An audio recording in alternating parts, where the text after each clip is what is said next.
നമ്മളെല്ലാവരും ആദരിക്കുന്ന അമ്മയ്ക്ക് ഹൃദയം നിറഞ്ഞ ആശംസകൾ, പ്രണാമം. Happy birthday. സ്വാമിജി പ്രത്യേകിച്ച് ആവശ്യപ്പെട്ടു ഞാൻ ഇന്ന് ഇംഗ്ലീഷിൽ സംസാരിക്കണമെന്ന്. So I'll say a few words to you all in English. എൻ്റെ പരിചയം നമ്മോടൊപ്പം വലിയൊരു പഴയ പരിചയമാണ്. ന്യൂയോർക്കിൽ ഞാൻ ഐക്യരാജ്യസഭയിൽ പ്രവർത്തിക്കുമ്പോൾ അമ്മ അവിടെ എത്തി. എൻ്റെ ഒരു സുഹൃത്തിൻ്റെ വീട്ടിൽ താമസിക്കുമ്പോഴാണ് ആദ്യം പരിചയപ്പെടുന്നത്. എനിക്കൊരു ചെറിയ ഭാഗമുണ്ടായിരുന്നു അമ്മയെ നമ്മളുടെ millennium world peace summit Kofi Annan പ്രഖ്യാപിച്ചപ്പോൾ അതിൽ അമ്മയെ ക്ഷണിക്കാൻ.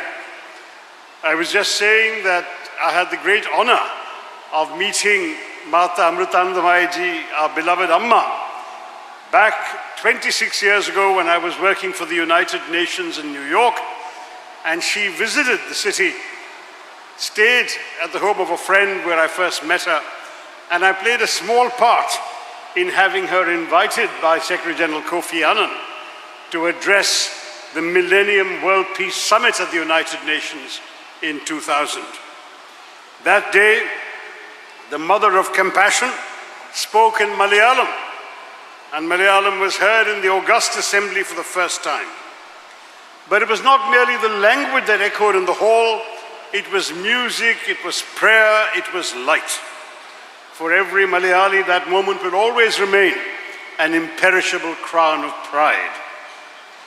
The Millennium World Peace Summit was historic in its own right. It was the first ever gathering of over 2,000 spiritual and religious leaders from every continent, representing virtually every major faith tradition of humanity. Never before had the United Nations formally welcomed such a conclave of spiritual teachers, recognizing for the first time that peace is not secured merely by politics, resolutions, or treaties, but by the moral and spiritual awakening of communities. Into that gathering, Amma walked, not as a political leader or diplomat, but as a simple woman clad in white, representing the eternal soul of Bharat. The choice to speak in Malayalam itself was a profound statement. The spiritual wisdom flows from authenticity, from the intimate music of one's own mother tongue. Music and spirituality are like twin rivers that flow without borders. They're not bound by language, nation, or creed. The world accepts both as universal languages. When Amma spoke in Malayalam, it was as if the voice of music itself rose, carrying the fragrance of love and the rhythm of peace. But she does not even need to speak. Her hug conveys boundless love, kindness, and coexistence, the shared treasure of all humanity. It is in this background that Malayalam became not only a regional tongue, but a universal vibration that the world received with reverence from her. Because Amma is not merely a personality, she is a presence with a spiritual identity that embraces the whole of creation. She loves everything in this world, humans, animals, plants, even rivers and stones. The Vedas proclaim, Sarvam Khalvidam Brahma. All this indeed is divine. Amma's life is living testimony to this ancient truth. Her humanitarian activities are living scriptures. Through her charitable organization, Embracing the World, Amma has built hundreds of thousands of homes for the poor, provided scholarships for children, opened hospitals, and pioneered disaster relief operations. From the tsunami-hit shores of South India to earthquake-struck regions of Japan, Nepal, Haiti, she led the creation of Amrita Serve, a program dedicated to making 101 villages in India self-reliant and sustainable. In the field of education, Amma established Amrita Vishwa Vidyapeetham, a university that today ranks as one of the leading institutions in India and is recognized globally for its research and innovation. Her work proves that spirituality must always flow into action.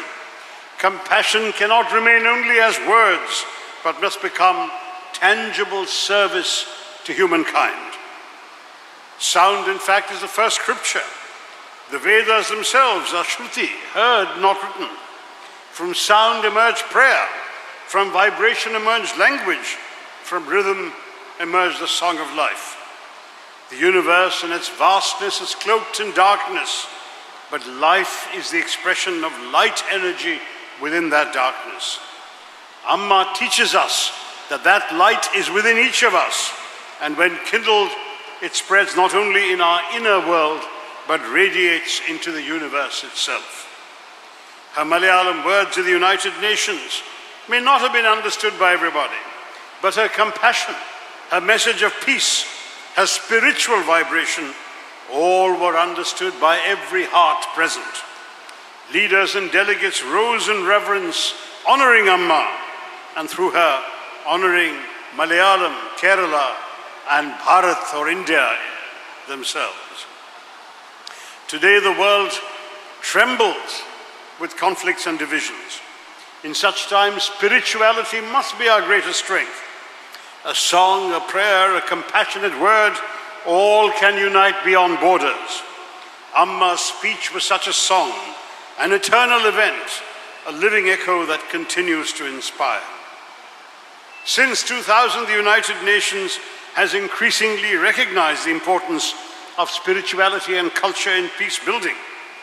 Programs like the International Day of Yoga, sponsored by India, and UNESCO's declarations on intangible cultural heritage have roots in the same recognition that humanity cannot survive on economics and treaties alone.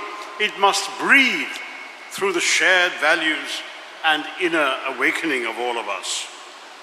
Amma evokes and echoes a time when the world was about to enter a millennium marked with uncertainty.